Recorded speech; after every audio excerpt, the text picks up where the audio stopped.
Joan den astean esan genizuen bezala gaur ez da gobernu batzorderik izan, aurreko jaien egunengatik behar bezala txostenak eta materialak prestatzeko aukerarik ez zegoelako, baina hala ere nahi izan dugu zuen aurrera gertu, Gotzone Sagardoi sailburuak astero egin ohi duen bezala osasun kontuen azken berri emateko, eta nik aprobetxatu nahi dut gobernuaren izenean adierazpen labur bat egiteko. Aste santuko jaiegunak pasata, Euskal Gizarteak hiruhileko berriari emango dio hasiera. Udaurreko azken hiruhilekoa izango da. Gizarte bezala eginkizun nagusi batzuk ditugu datozen hilabeteetarako. Lehenak osasun arlokoak dira. Osakidetzak eta osasun arlo osoak lanean jarraituko dute, osasun arloan herritar guztiok ditugun osasun zerbitzu guztiak jaso ditzagun kalitatez. Aldi berean, osakidetzak pandemia egoerari aurre egiten jarraituko du. Behar izanean dauden herritar guztiei, COVID-aren eraginez izan ditzaketen ondorio guztiei aurre eginez. Diagnostikoak, baheketak, lehen arreta, ospitaleratzeak eta zioetako arreta. Eta horrekin batera garrantzi berezia izango du datozen hilabeteetan txertoa emateko kanpainak. Behar beste txerto etorriko delakoan gaude, datozen hilabeteetan ahalik eta herritarrik gehienei txertoa eman eta talde mailako babesa lortzeko. Bigarrenik, gizarte bezala dauzkagun erronkak daude. Lehena, ahalik eta jarduera sozioekonomikorik gehienak zabalik eta jardunean mantentzea.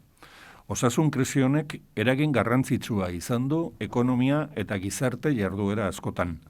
Osasun neurri guztiak hartuta, garrantzitsua izango da jarduera honi eustea datozen hilabeteetan. Jarduera ekonomikoarekin batera hezkuntzaren arloa dago.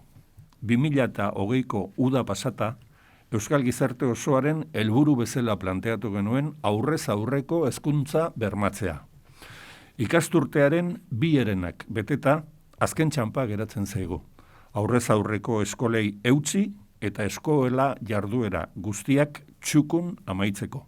Eskola aurre eskoletatik hasi eta unibertsitate eta lanbide hezkuntzako ikasketak amaitu arte. Eta horiekin batera daude baita ere oinarrizko hainbat gizarte jarduera gu guztion ongizaterako garrantzitsuak direnak. Edozein kasutan gizarte bezala dugun erronkarik handiena txertatze kanpaina herritarrik gehienengana iritsi arte, oinarrizko osasun arauak betetzea izango da. Uda bitartean gutxienez, beharrezkoa izango da oinarrizko osasun arau guztiak zintzo betetzea. Gaur-gaurkoz eta gaixotasunak gure artean duen eragina ikusita, beharrezkoa da denok eta gutariko bakoitzak ahalik eta estuen mantentzea arauok. Kutsatze maila altutan gaude eta nahitaezkoa izango da jende pilaketak ekiditea, maskarak egoki erabiltzea, babeserako neurri guztiak betetzea, gure familia artekoak ez direnekin ahalik eta harremanik gutxien edukitzea, 4 pertsona baino gehiago taldetan ez elkartzea eta ireztatzen zailak diren tokiak ekiditea alden neurrian. Egoera zail honetatik ateratzeko azken txanpa falta zaigu eta garrantzitsua da denok batera bakoitzak bere erantzukizunetik jardutea eta ekitea. Gobernu bezala garrantzitsuak dira aurrean dauzkagun eginkizunak ere. Aipatutako osasun eta hezkuntza arloetako eginkizunez gainera, uda bitarteko hilabete hauek garrantzitsuak izango dira eskuartean dauzkagun eginkizun nagusietarako. Batetik, zabalik dauzkagun laguntza deialdiak daude.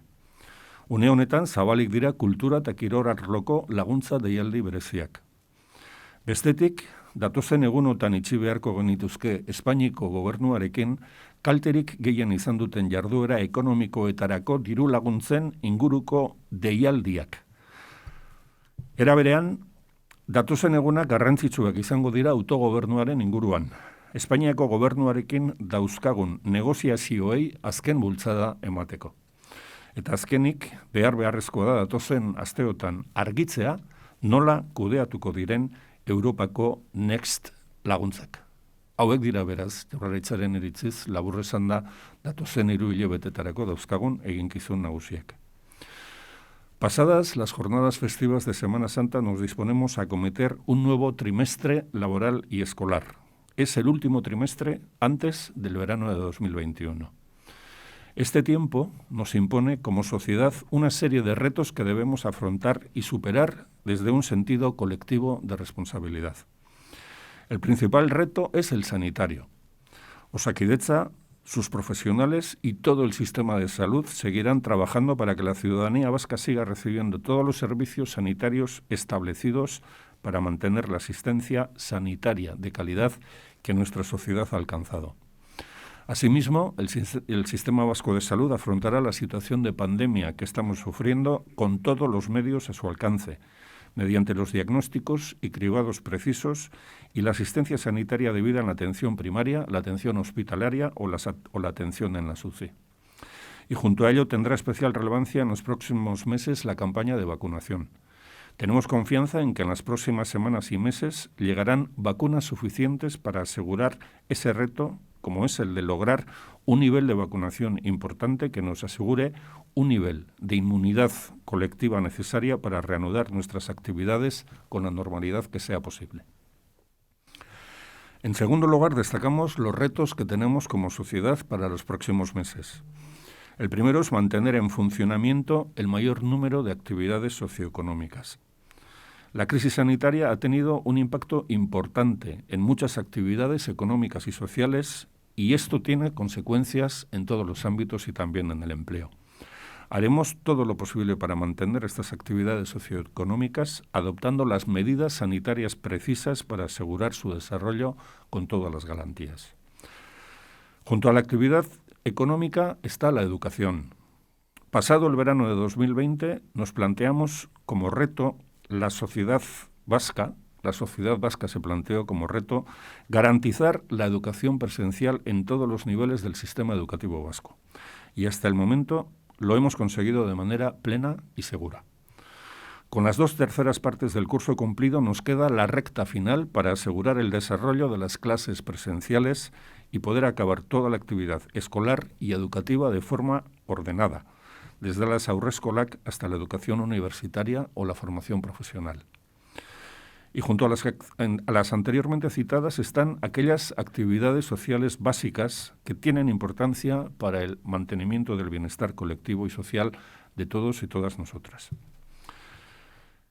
En cualquier caso, el mayor reto que tenemos planteado como sociedad hasta que la campaña de vacunación llegue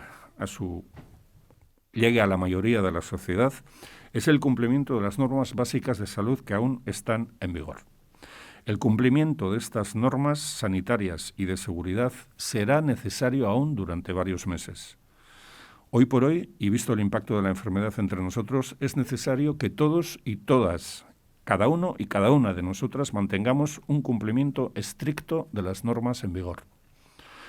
Estamos en niveles altos de contagio y es deseable evitar aglomeraciones, cumplir con la seguridad que nos ofrecen las mascarillas, evitar el contacto estrecho con personas que no pertenecen a nuestro ámbito de convivencia familiar, no juntarnos en grupos de más de 4 personas o evitar lugares cerrados de difícil ventilación. Nos falta el último tramo para superar esta crisis sanitaria y es importante que todos, instituciones, la sociedad en su conjunto, todos y cada uno de nosotros y nosotras, cada cual desde su responsabilidad, hagamos lo que está en nuestras manos. Como Gobierno tenemos además una serie de tareas de especial relevancia en la agenda de las próximas semanas. Además de las responsabilidades que tenemos en el ámbito sanitario, educativo o socioeconómico, estos próximos meses serán muy importantes para algunas de las tareas que como Gobierno tenemos entre manos. Por un lado, están las convocatorias de ayudas especiales que tenemos abiertas y las que se puedan plantear en los próximos meses. En estos momentos, quiero recordar, están abiertas las convocatorias especiales de ayudas para los sectores de la cultura y el deporte que deberán ser resueltas en las próximas semanas. Por otro lado, en los próximos días deberíamos cerrar los últimos detalles para acordar con el Gobierno español las convocatorias y ejecución de las ayudas directas para actividades socioeconómicas más perjudicadas en este año de pandemia. Asimismo, los próximos días serán importantes para dar el último impulso a las negociaciones que tenemos con el Gobierno español en torno al desarrollo estatutario. Y por último, sería conveniente también aclarar en las próximas semanas cómo se van a gestionar las ayudas relacionadas con los fondos Next europeos. Hau da nire aldetik Jaurlaritzaren izenean egin nahi nizuen adierazpena eta orain Gotzone Sagardui sailburuari emango diot hitza osasun egoeraren berri eman dezan. Eskerrik asko.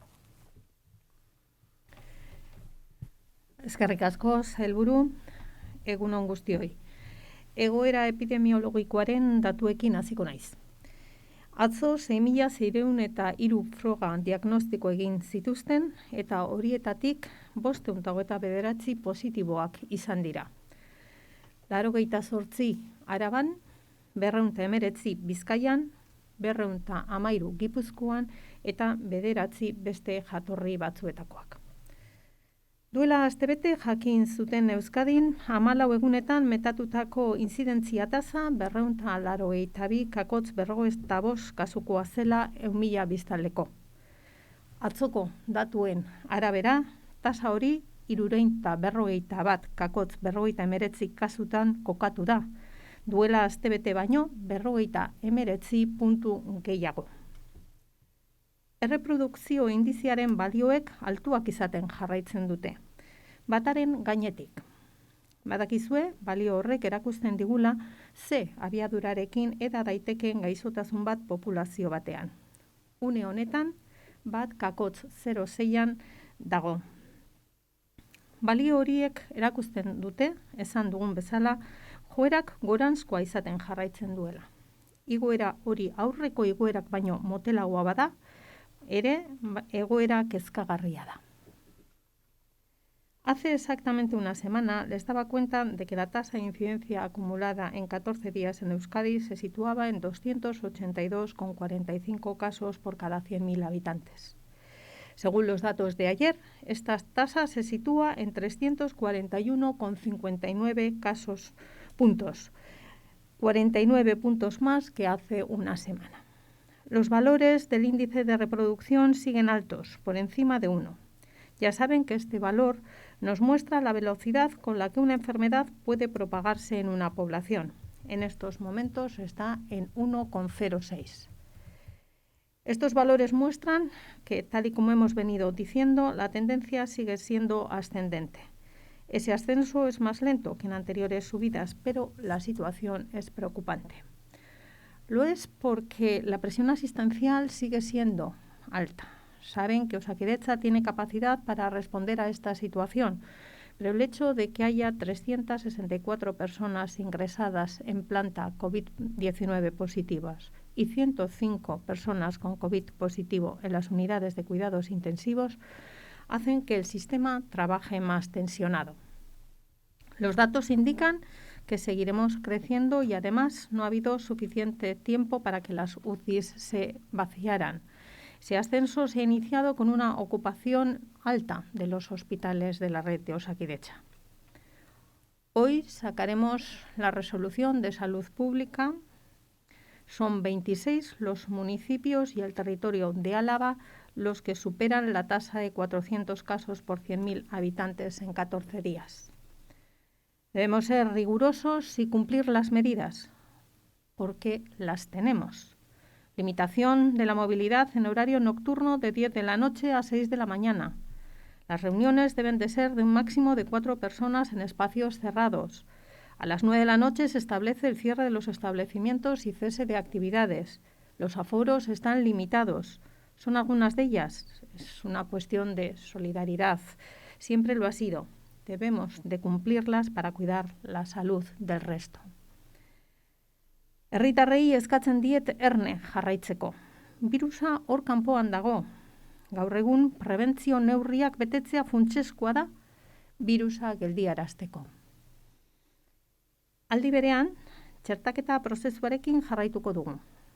Atzoko datuen arabera, kanpaina hasi zenetik 469.000 txerto hartu ditu Euskadik eta 450.000 jarri.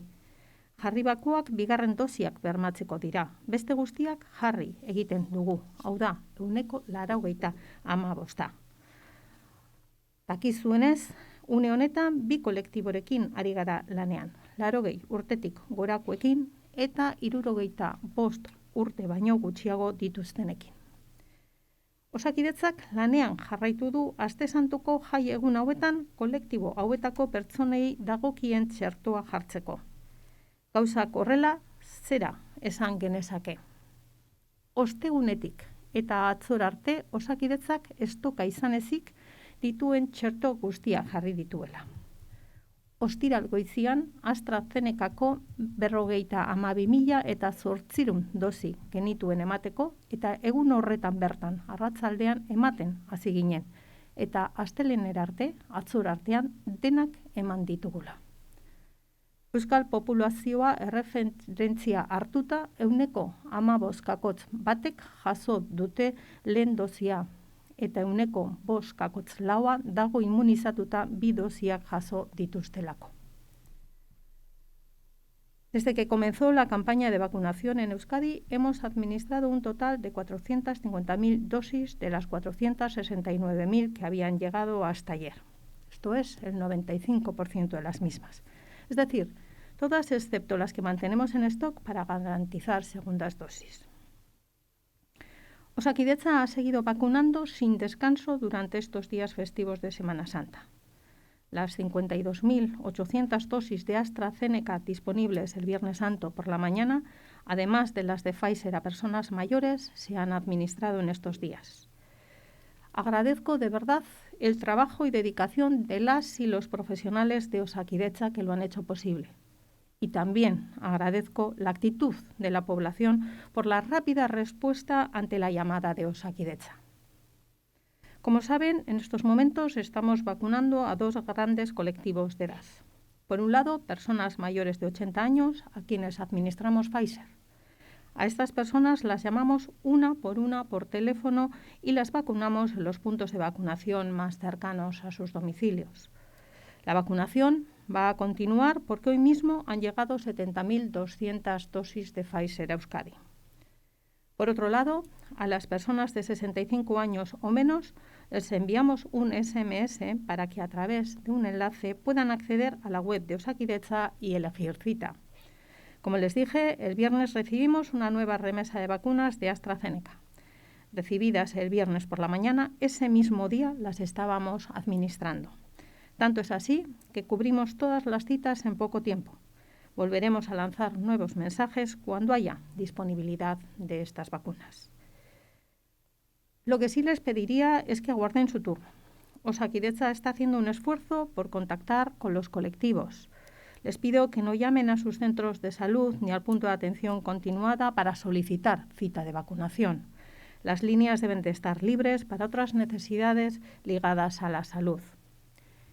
Itxaron ezazue Osakidetza zuekin, harremanetan jarri arte. Ez deitu osasun zentroetara txertaketaren hitzordua eskatzeko. Aste honetan txertatzen jarraituko dugu.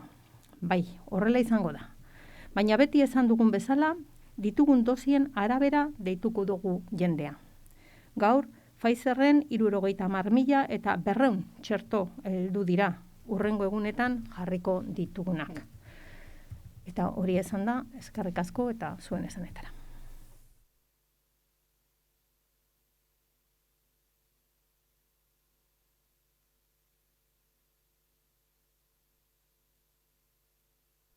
Ondo dakizuenez, 80 urtetik eta gorako populazioa handia da Euskadin, horrek badu bere alde ona, eta hori da zein bizi kalitate ona eta zein bata besteko adin altua daukagu gure populazioan, baina beti dosien arabera, eta dosi hauek, gaur jasotzen ditugun Pfizerren dosi hauek, bigarren dosia bermatzeko erabili behar ditugunak edo izan behar ditugunak kenduta beste guztiak ematen jarraituko dugu. Gure asmoa izango litzateke, oingo astia eta datorren asteko lehen egunetan ahal izan ezkeroan eta dosi nahikoa izan ezkeroan txertatuak izatea.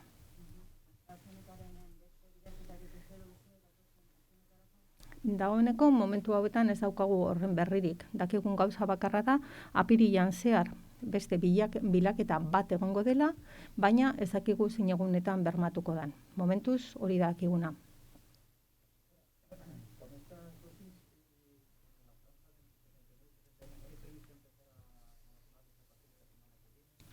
Por el momento continuamos con la vacunación de las personas mayores de 80 años. En este momento tenemos un 72,6% de las personas mayores de 80 años con primera dosis y un 36% que está inmunizado al haber recibido la segunda.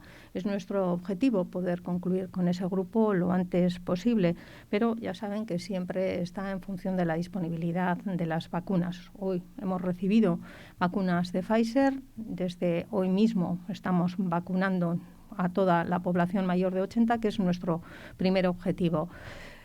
Nos gustaría poder disponer de dosis suficientes para entre esta semana y los primeros días de la que viene poder completar toda la vacunación de este colectivo en primera dosis y todas las segundas dosis que les correspondan. Porque podemos decir que en mayores de 100 años ya tenemos el 100% en primera dosis y más de un 92% en segunda dosis. Entre 90 y 100 años, todo el mundo el 100% con primera dosis y por encima del 84% en segundas dosis.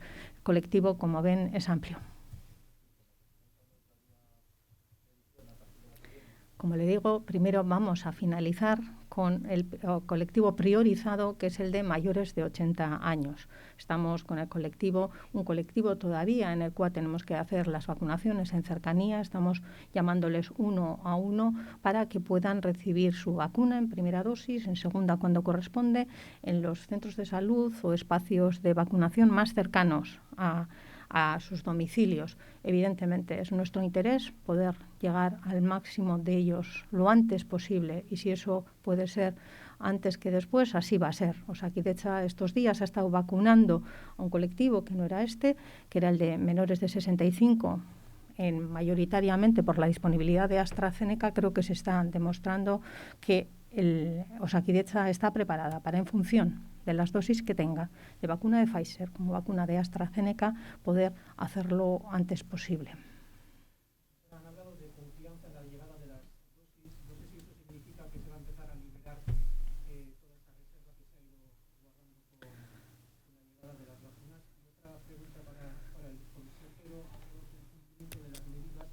No sé si el gobierno vasco ha hecho una reflexión tras las imágenes que vimos en Lezama, en Zubieta, después en las calles de Bilbao, y teniendo en cuenta que tenemos otro partido importante en 2 semanas, si se ha hecho alguna reflexión sobre la actuación de la Ertzaintza y su forma de proceder para intentar evitar ese tipo de...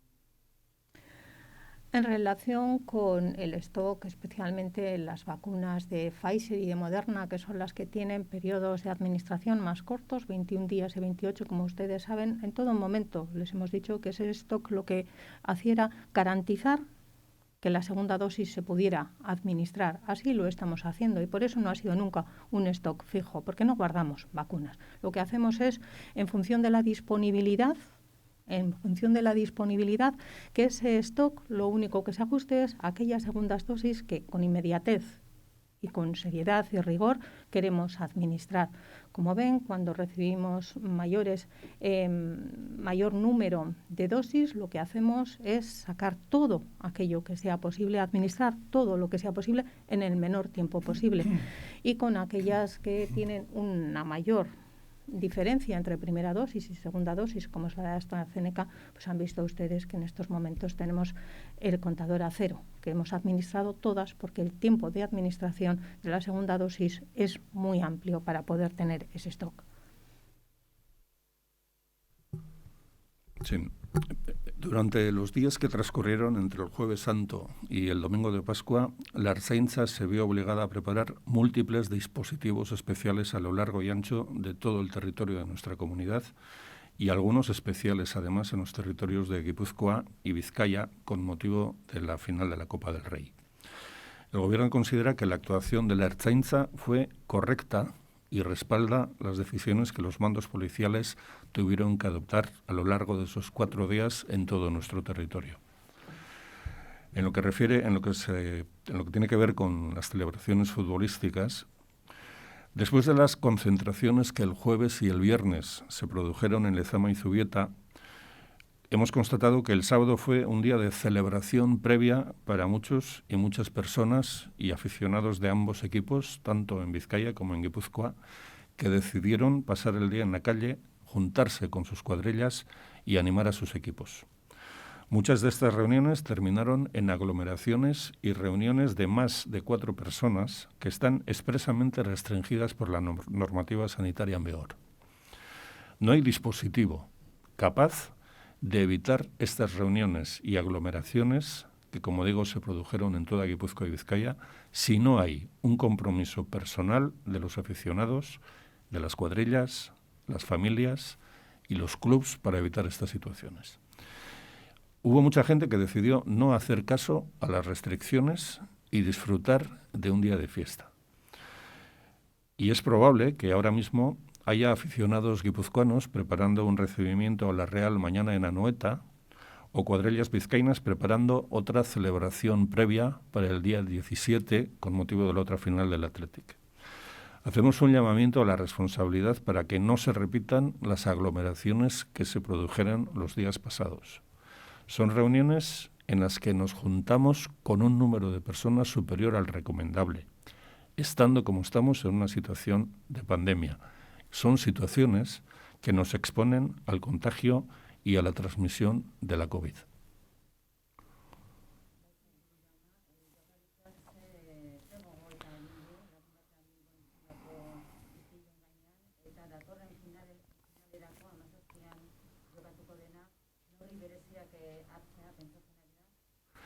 Joan den, larunbateko istiluen gainetik, eta horretaz ere egingo dut aipamena, Jaurlaritzak batez ere egin duena da azterketa bat nola joan diren jaiegunak gure autonomi erkidegoan.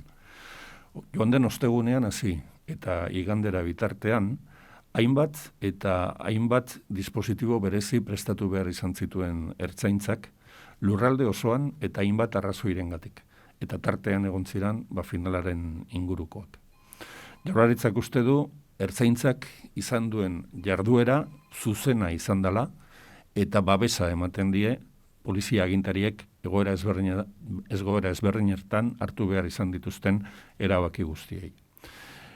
Eta futbolaren inguruko kontakizun hauek hainbat toki edo gune izan zituzten. Lehenengoak ostegunean ikusi genituen Lezaman, hurrengoak ostiralean, Zubietan, eta larunbatean gure autonomia erkidegoan zehar herri askotan eta askotan festa eguna izan zen, futbolzale askorentzat festa eguna egitea erabaki zutelako. Bai Gipuzkoan eta bai Bizkaian. Eguna kalean igaruta, kuadrilekin elkartuta, taldei zale modura adostasuna edo atxikimentua adierazteko asmoz. Eta danok ikusi dugu, fede honez eta moduriko berenean sortutako bilera hauetako askok bukatu dutela jende pilaketak izaten. Eta babestu eta gorde behar dugun 4 personen talde horiek gainditu egin dira kasu asko eta askotan, eta horiek argi eta garbi ezarrita dauden salbuespenak edo restrikzioak dira indarrean dauden osasun arauetan. Jaurlaritzak ikusten du oso zaila dela egoera hauei aurre egitea, egoera hauek aldez aurretik kudeatzea, eta sortu diren bilera eta pilaketa hauek ekiditea baldin eta espaldin badago konpromiso sendo bat guztion partetik. Persona bakoitzaren partetik, lagun elkarte eta kuadrilan partetik, familien edo kluben partetik. Eta ikusi dugu gertatu dena izan dela, jente askok, persona askok dauden mugak alde batera utzi eta festa eguna egitea erabaki zutela. Talitekena da, orain ere, batzuk pentsatzen egotea, Donostian bihar nola egingo dioten harrera errealari, Atletiken aurka jokatuko duen derbi horren aurrean. Eta litekena da, baita ere, beste batzuk egotzea pentsatzen, nola ospatu berriro aldez aurretik hilaren 17an Atletikek jokatuko duen hurrengo finalerdia. Ertzaintzak egin behar duena egingo du, eta prestatu behar diren dispositiboak prestatuko ditu, udaltzainekin eta abarrekin batera. Baina, espaldin badago, jokabide arduratsu bat herritar guztion partetik oso zaila izango da egoera hauei aurre egitea. Eta zergatik dira arriskutsuak egoera hauek? Behar baino pertsona gehiagorekin elkartzen garelako. Normalean gurekin bizi ez diren pertsonekin juntatzen garelako. Askotan, terrazatan izan arren, maskarillak kenduta denbora asko igarotzen dugulako elkarren aurrean. Eta behar baino denbora gehiago pasatzen dugulako, kantuka eta ujuka maskarillari gabe eta edaten, eta jaten. Eta horiek dira, kutsaketa posible eta egiten duten egoerak eta errazten duten egoerak, eta horiek dira ekidin nahi ditugunak.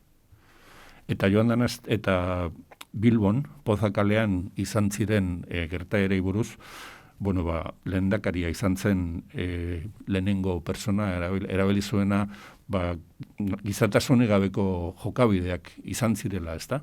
Giza kondizioaren oinarrizko arauak apurtu zituztenak, persona bakar batzuen jokabideak izan dira, Pozakalean gertatutakoak, arauak apurtzeaz gainera delitu zantzuak dauzkate izan zituzten jokabideek, beste persona batzuk zauritu zituzten, ertzaintzari eraso egin zioten, eta ertzaintzak erantzun egin behar izan zuen. Onartezinak dira jokabide hauek, eta uste genuen, eta espero genuen gero egizartean, aztuta eta pasatuta egotea. Ertzaintzak zabalik dauzka, behar diren diligentzia guztiak, gauzak nola gertatu ziren zehazteko, eta irudietan ikusi ditugun persona horiek behar bezala identifikatu eta justiziaren aurrera eramateko.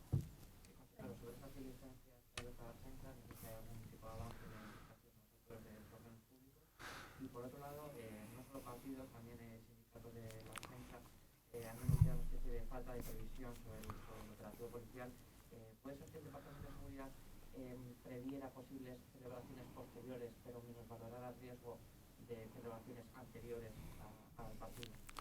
Mire, no dispongo de información precisa sobre las diligencias que se puedan estar cursando e investigando, y en los próximos días corresponderá al Departamento de Seguridad informar sobre ellos.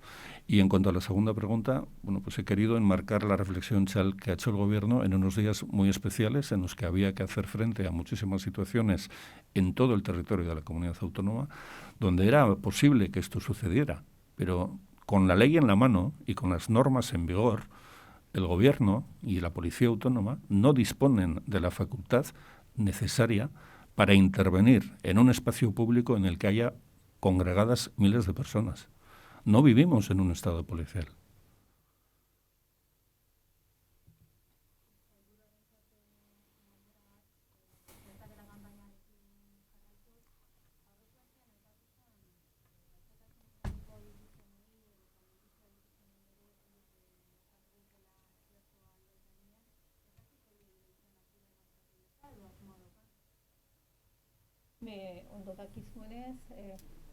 Ondo dakizuenez, txertaketaren lehentasunak eta taldeak estrategia orokor baten bitartez ezartzen dira.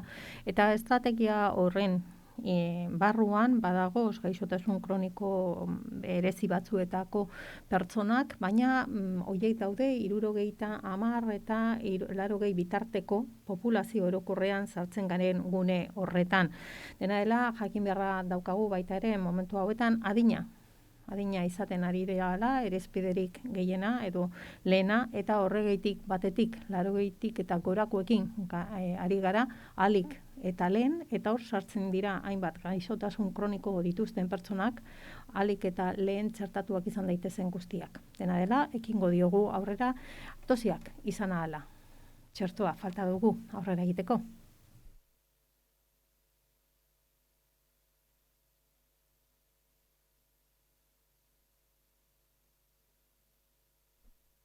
En estos momentos, la información de la que disponemos es que hoy hemos recibido 70.200 dosis de Pfizer en Euskadi, que está previsto que a lo largo de esta semana se puedan recibir 18.000 dosis de Moderna, aun cuando no tenemos todavía fecha concreta al respecto. Y respecto a AstraZeneca, lo único que sabemos es que hay una entrega más pendiente para el mes de abril.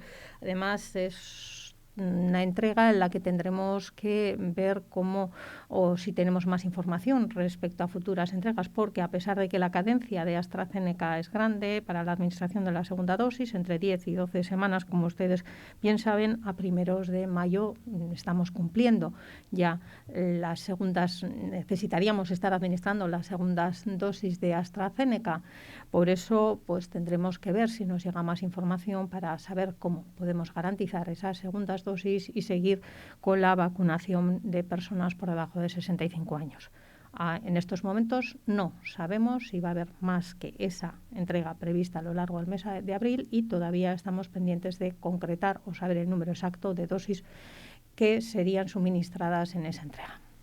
¿Qué previsión tienen de aquí al verano? Diría, decía antes, que esperan que en las próximas semanas y meses vayan llegando ya gran cantidad de vacunas y se pueda inmunizar a la mayor.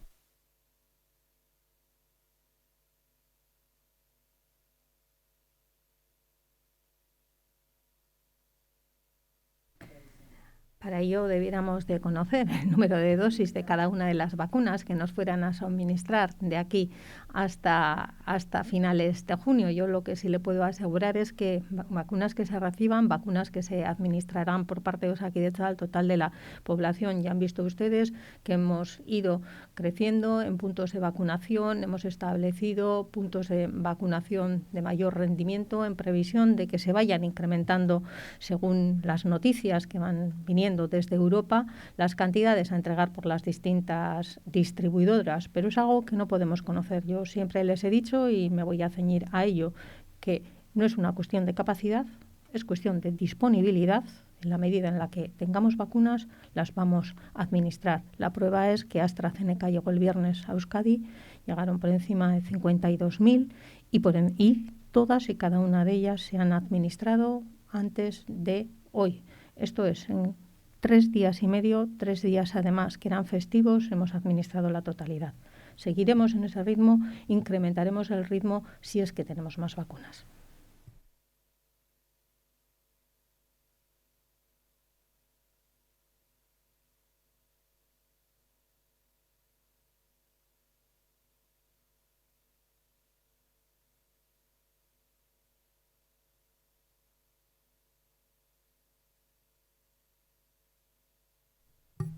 Jaiegunak izan diren arren, aurreko egun hauetan etengabea izan da harremana Eusko Jaurlaritzako Gobernantza Saila eta Espainiako ministerio ezberdinen artean, mahai gainean zabalik dauden negoziazioak bide onera eramateko. Eta gure nahia da eskuduntza aldaketa hauek, transferentzia hauek, alik eta eperik laburrenean egitea.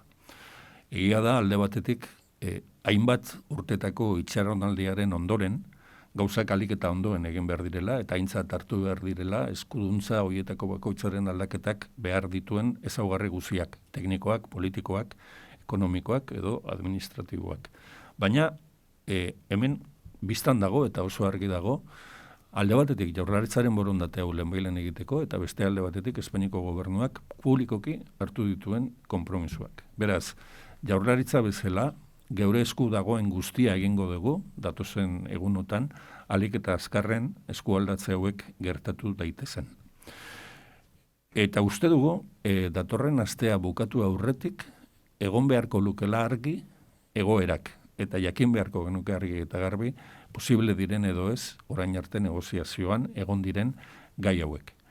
Konturatzen gara, zenbat eta gehiago hurbildu Madrileko hauteskundeen inguruan izango den hauteskunde konpainara, gauzak korapilatu egin daitezkela, horregatik iruditzen zaigu, garrantzitsua dela, gai hau lehenbailen argitzea, hauteskunde kanpaina hori hasi aurretik, eta danok jakitea, zer eta nola dagoen datozen astetarako.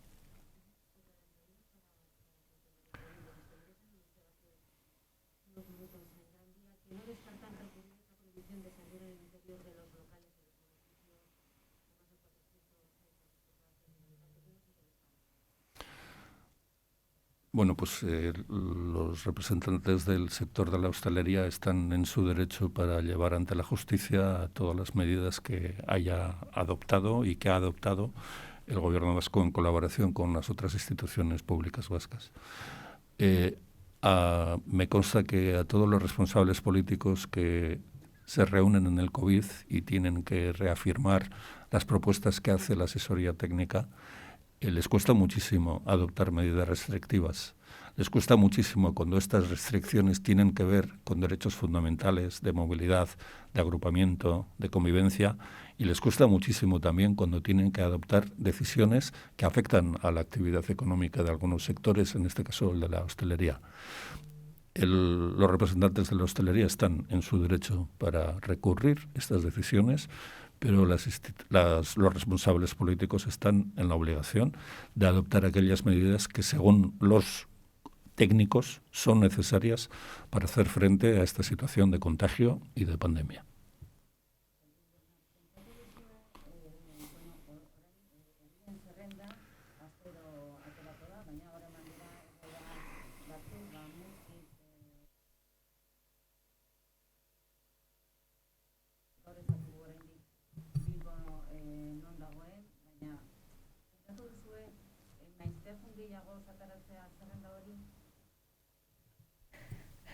Zubiria sailburuak esan duen bezala, labiaren barnean hartzen dira erabaki hauek, labiaren batzorde teknikoa batetik ikusten duen bilakaera egunera ikusten du, eta horren ondorioz egiten ditu bere aholkuak, eta hor hartu beharko litzateke horrelakoren bat.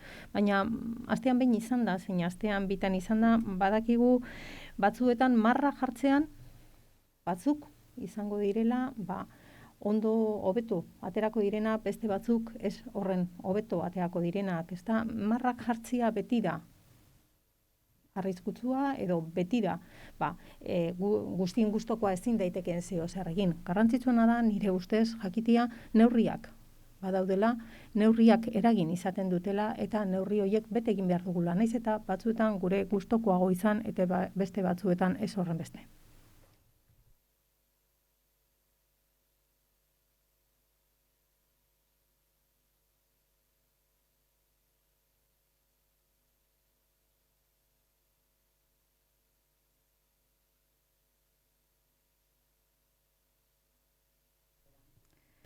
Begira, guk mantendu izan dugu, ezta, hitz egiten zenean 3. olatuaz, guk oraindik ere 2. olatuaren barruan ikusten genuela gure burua, eta horrela pentsatzen dugu orain gaudela baita ere, emaitzak ikusita 200-etik ez ginen jetzi, berriro ere gorantzako bidea hartu genuenean, beraz, 2. olatu horren beste igoera baten barruan egon gaitezkela esan dezakegu, baina oro har ikusita eta beste erkidego zein beste herrialde batzuetan hitz egiten da 4. olatu bati buruz. 2. olatuaren igoera, 4. olatua gauza da, joera aldatu egin behar dugula, eta gorantzaka da hori gelditu egin behar dugula. Beherantza egiteko kapaz izan behar dugula, eta horretarako gure esku dauden neurri guztiak guztion artean bete egin behar ditugula, ez daukagula besterik, ze birusa hor kalian dago eta zirrikitu guztiak erabiltzen ditu sartzeko.